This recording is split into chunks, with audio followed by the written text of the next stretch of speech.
David here with Figboot on Pens, back again with another fountain pen review. Today I have for you a pen from the Edison Pen Company. It's been a while since I've reviewed an Edison pen. There's no real reason for the lapse. Edison makes some great pens. I believe the last one I reviewed was their Collier Grande, a pen I very much cared for. In fact, it made my list of favorite pens of the year back in 2022. But today I have an Edison model I have yet to review called the Newark. It's made from one of my favorite Jonathon Brooks resins called Wizard Red Abalone. And this particular model is a limited edition offering available exclusively through Goldspot Pens.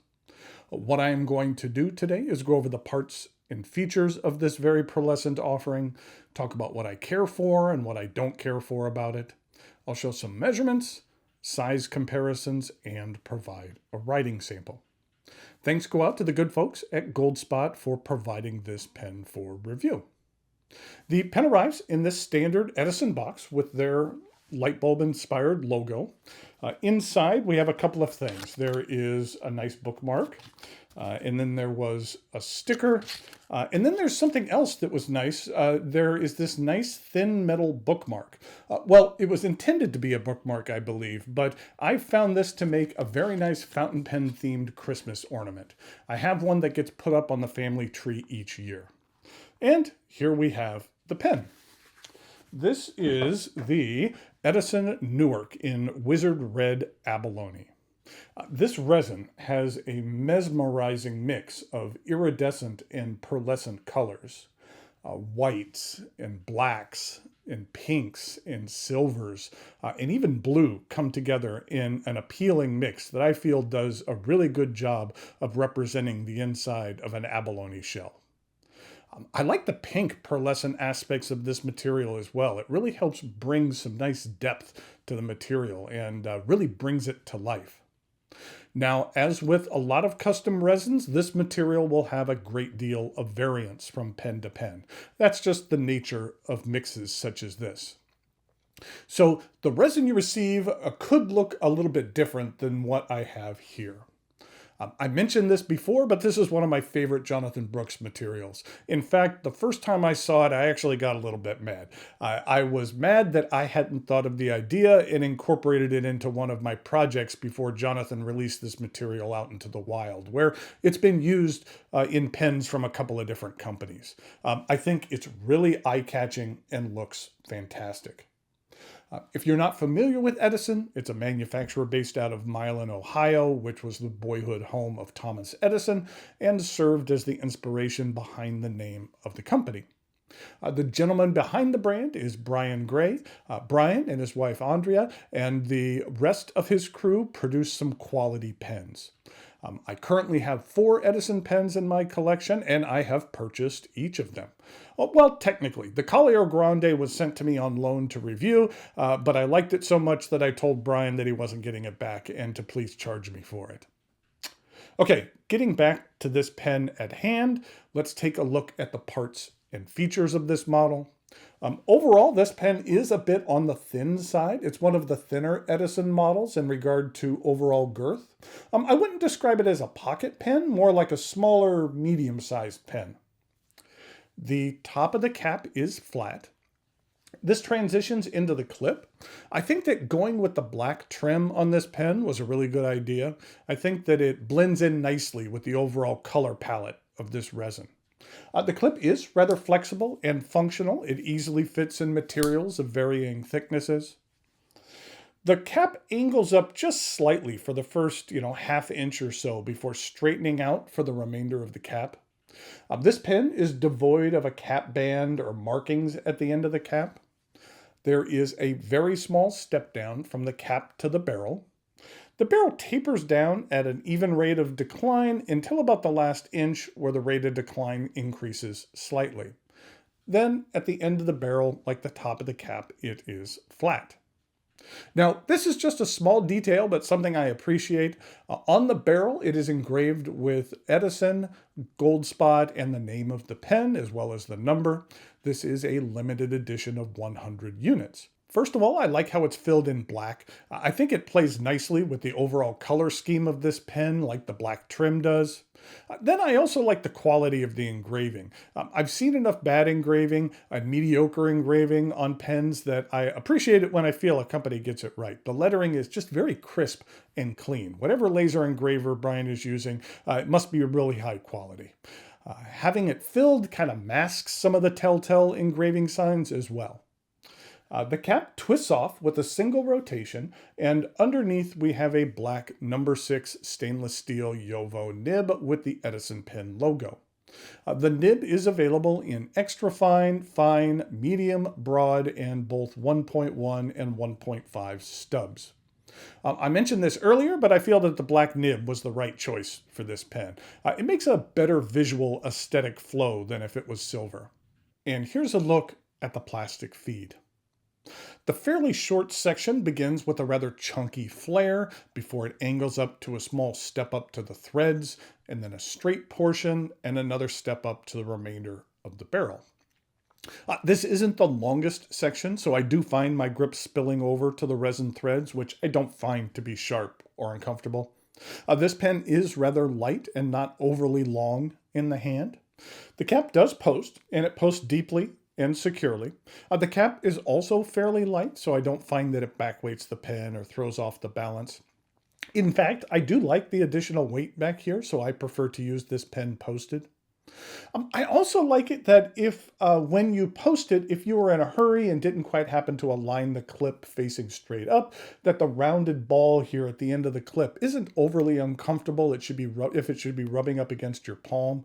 While I would typically try to avoid that situation, I like that if it does happen, that it doesn't really make it an issue on this pen.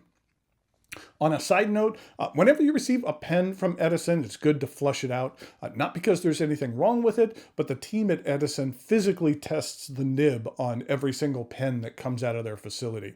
And most of the time, there might just be a little bit of blue ink in there that's been rinsed out. And you might notice some water in the converter from when they flushed it out to clean it.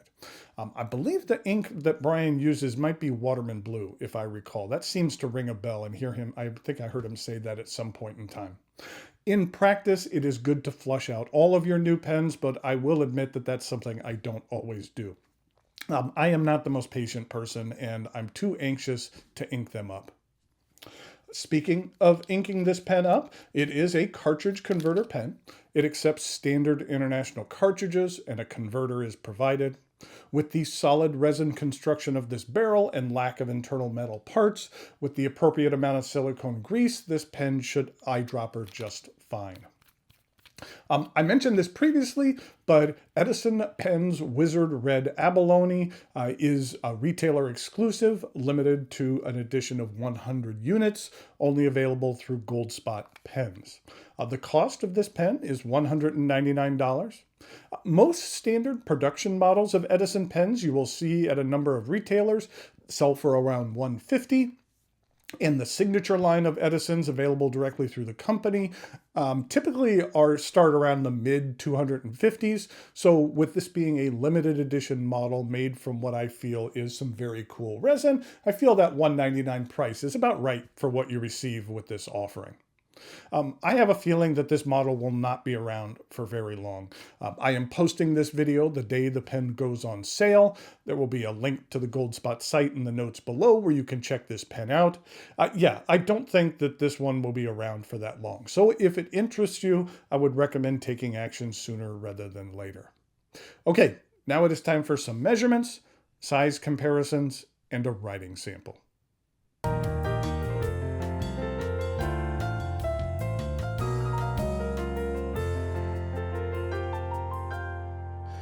So here's a look at the Edison Newark Wizard Red Abalone. I wanted to give you another closer look at this material. I think my favorite portion of this material is that pink pearlescent portion that really shines through.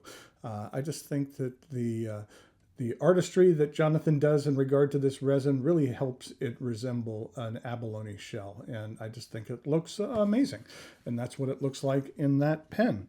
In regard to a couple of other Edison pens, this is an Edison Glenmont, And then right here we have an Edison Herald. And then here we have a Menlo. And then finally, the pen that I had mentioned right up top, this is my Collier Grande, and this is some Jonathon Brooks PM4 material. And I just love that model. I think that it actually has a very large number 8 nib. So besides this particular pen, I'd recommend checking these out on the Edison site. I think they're just amazing. And I just love the size and girth and material on that pen. In regard to some non-Edison pens, we had a Pilot Vanishing Point and a Visconti Van Gogh. And then finally, here it is with a Leonardo Momento Zero. In regard to some uncapped comparisons, this is what it looks like with that Collier Grande. And then here it is with the Leonardo Momento Zero. And finally, here it is with the Edison Herald.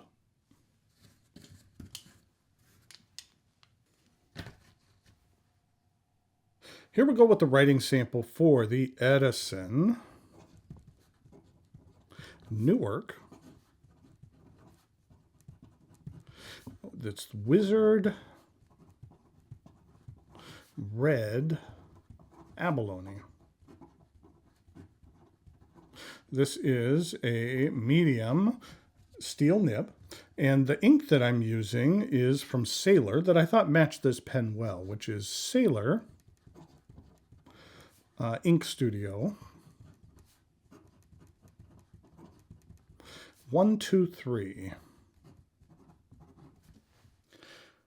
This is what the ink looks like. It's a real nice kind of silver gray, and it has some nice kind of light purple pearlescence to it. One of the things I really like about this ink is what it looks like when you wipe it off. I just think that that's really cool. You can really see the greens and the purples and how it kind of gets the chromatography whenever you ink it off and onto a tissue. And then in relation, here is a Venta Armada, and here is a Troublemaker Petrichor. These are what the smaller 123 bottles look like. I wish that they were a little bit deeper, but this whole series of all of the numbered inks that I've tried are really nice. So here we go with the rest of the writing sample.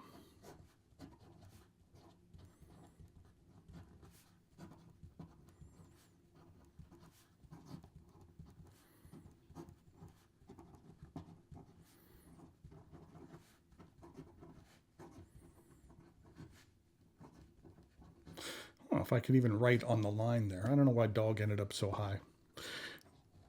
Now this is a stainless steel nib. You're not going to get a lot of flexibility out of this, but it is very nicely tuned. I did mention that Brian and his team, they manually ink up every single pen and test it out.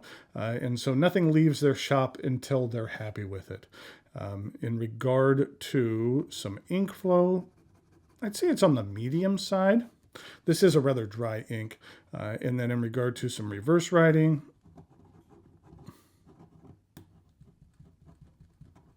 it is a little bit on the scratchy side. I wouldn't say that that's the main purpose of this particular nib. And in regard to some fast writing, the feed keeps up just well. So there we have the Edison Newark Wizard Red Abalone. As I mentioned, this is an exclusive pen available through Goldspot Pens. I'll put a link to it in the notes below. I just really like the looks of it. I think it's a really interesting and intriguing offering, and I don't think that they'll be around for very long. So until next time, thanks for watching, and I'll talk to you later.